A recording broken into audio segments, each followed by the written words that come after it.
Happy Tuesday. I am so glad that you're here. Today I just wanted to pop in and offer you just a little bit of encouragement. Yesterday I was, well, it was a beautiful, beautiful fall day. I had made some soup, so we had soup cooking in the crock pot. I had made some bread, so the house smelled like bread, fresh made bread.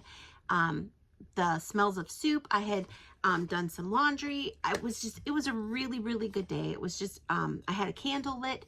I love candles. I love the smell of candles. And I had brewed myself a pot of coffee. Now, normally, well, I guess it depends on my day and it depends on my mood. Sometimes I like just straight regular coffee, like no flavors in it. I love unsweetened creamer, just plain straight unsweetened creamer. I've switched over to an almond creamer or an oat creamer. Califia is the brand name, and I just absolutely love it. I cannot find a lot of creamers that are unsweetened or that don't have flavors in them. And so anyway, so I had switched over to that. So I was drinking just a plain old cup of regular coffee. Hadn't done that for a while. I drink iced coffee, regular iced coffee, all summer long, and I was still drinking it because it was pretty warm out, but it was a little bit on the chilly side. We were having soup. It was just a nice fall, crisp day, and I just really was feeling like I wanted a cup of regular coffee.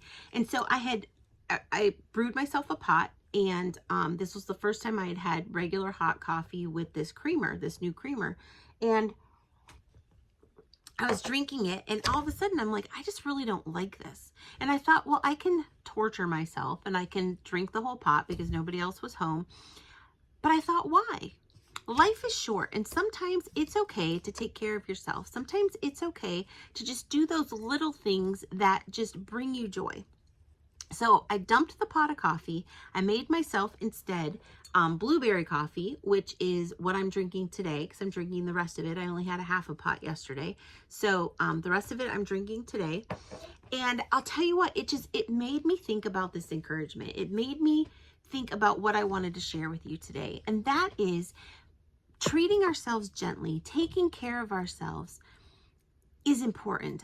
We talked in the past, or I shared in the past, about how I had a legalistic mindset, a perfectionist mindset, and I realized that I am not very nice to myself. I won't allow, like, I usually put myself last, and not just last, but last. And I'm not very gentle with myself either. I'm in PT right now to take care of a few issues. And the person who's helping me in PT is so gentle. And I'm thinking, man, they're like almost too gentle. You know what I mean? And I'm sure they have to be because it's, you know, they deal with people who are in pain and things like that. And so they're trying to help not with that. But I'm just so used to like pushing past the pain or ignoring the pain. I have a very high pain threshold. And so I realized through just these different everyday experiences that I am not very gentle with myself. And that is not a good thing, because when you're not gentle with yourself, you can tend to not be gentle with other people either. And you can perceive things from a different mindset than what may necessarily be the truth. So I also was reading a devotional yesterday. So again, all of this stuff is tying together. It's in the 40-Day Fast by, let me get her name, by Wendy Speake. I will put the link of her book down below. So I was reading in the 40-Day Fast by Wendy Speake, and she was talking about the story of Jesus healing the demon-possessed boy. And it takes place in Mark 9, 17 through 29. And so I want to read this to you, and then I want to explain a little bit more about the encouragement that I'm trying to give today. So it says, when they came to the other disciples, meaning when they came to the other disciples, they saw a large crowd around them. So before that, I just want to give a little bit of, so what had just taken place prior was Jesus is transfigured on the mountain. So a few of the disciples, Peter, James, and John, went with Jesus up on top of the mountain. So basically what they're saying is when the three disciples and Jesus came back to the other disciples. So when they were all reunited, that's where we're at. So that's our starting point. So when they came to the other disciples, they saw a large crowd around them and the teachers of the law arguing with them. As soon as all the people saw Jesus, they were overwhelmed with wonder and ran to greet him. "What are you arguing with them about?" he asked. A man in the crowd answered, "Teacher, I brought you my son, who is possessed by a spirit that has robbed him of speech. Whenever it seizes him, it throws him to the ground. He foams at the mouth, gnashes his teeth, and becomes rigid. I asked your disciples to drive out the spirit, but they could not." "You unbelieving generation," Jesus replied, "how long shall I stay with you? How long shall I put up with you? Bring the boy to me." So they brought him. When the spirit saw Jesus, it immediately threw the boy into a convulsion. He fell to the ground and rolled around, foaming at the mouth. Jesus asked the boy's father, "How long has he been like this?" "From childhood," he answered. "It has often thrown him into fire or water to kill him. But if you can do anything, take pity on us and help us." "If you can," said Jesus, "everything is possible for one who believes." Immediately the boy's father exclaimed, "I do believe. Help me overcome my unbelief." When Jesus saw that a crowd was running to the scene, he rebuked the impure spirit. "You deaf and mute spirit," he said, "I command you, come out of him and never enter him again." The spirit shrieked, convulsed him violently, and came out. The boy looked so much like a corpse that many said, "He's dead." But Jesus took him by the hand and lifted him to his feet, and he stood up.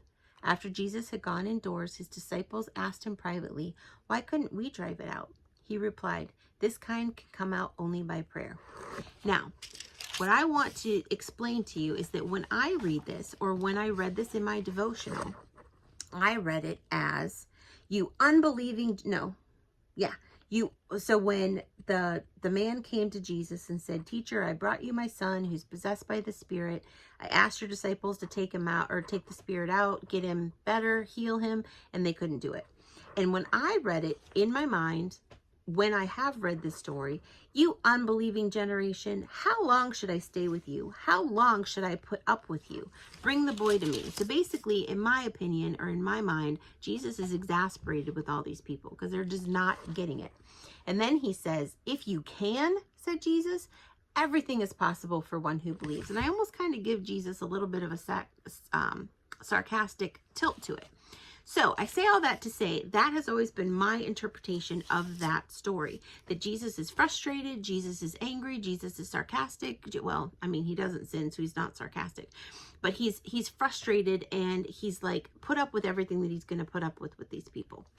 However, when I was reading the devotional, this struck me, and the lady said, Wendy said, I want to make sure I read it right from what she said.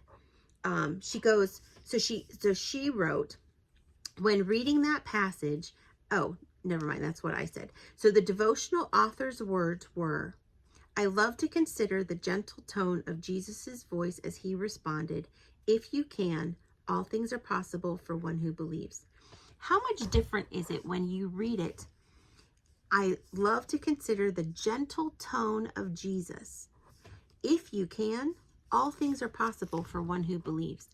That makes all the difference in the world. That shifts the entire paradigm. That's a whole completely different mindset and a mind shift from the way that I've read it. And I have read it that way for years and years and years. I have always seen Jesus as impatient and frustrated, and why can't you guys just get it? And I don't know if that's from the perfectionistic personality that I have. I don't know if it's because I'm not even gentle with myself. I have a high pain tolerance. I get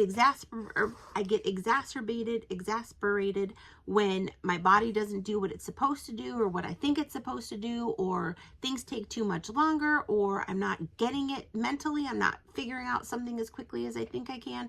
I don't know. But anyway, all day yesterday, it just seemed to all come together. So I gave myself permission to throw away a whole pot of coffee that was perfectly good, but I'm not doing sugar right now. I didn't want to add a sugared creamer. I didn't want to add extra sugar because I'm not doing sugar right now. And I just really, truly didn't like it. I didn't want to drink it. I wanted something hot. I wanted something good. I wanted something that was kind of a treat, but just cozy. I wanted cozy, and it wasn't cutting it. And so I dumped the pot of coffee, and I brewed myself a whole nother pot of blueberry coffee. And I have been enjoying every single sip since. sometimes life is short. Life is shorter than we think it is. It really, truly is. And while I'm not sitting here saying that we only eat the cake, we only eat the donuts, we only do the pleasure things, I'm not saying that at all. But what I am saying is Jesus is gentle. Jesus is loving. Jesus is kind. God is love. God is unconditional love. If he loves us so much that he will love us unconditionally, and if Jesus loves us so much that he's gentle and patient and shows mercy and grace, then how much more should we show it to ourselves? Because I'll tell you what, all of those times when I don't show it to myself, that rubs off on other people. And I do not want to be that kind of person. I don't want to be rushing my family, rushing my friends, exacerbated, sarcasm in my voice, all because I'm frustrated with me. I don't want to be that kind of person. So today is all about throw away that coffee. Dump the coffee if you want to. Get yourself the kind that you really want. Light that candle. Bake that bread.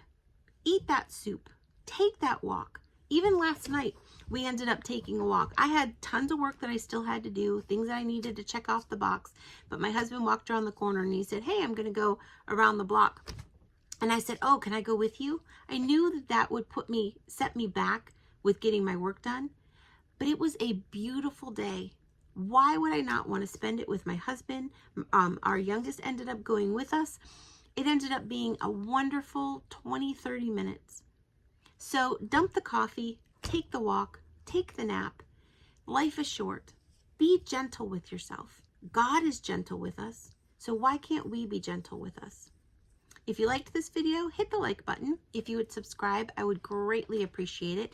Head on down below if you want someone to walk your journey or your relationship with God with you and to build a community of fellow believers, fellow Christ followers. Check out the membership. I would highly encourage it. Share this video with a friend if you really liked it. Leave a comment. Let me know what you thought. Have a great rest of your day, a wonderful week, and a fabulous, and I will see you next week. And let me know, did you dump the coffee? Did you get yourself something else? Because life is short. Have a great day.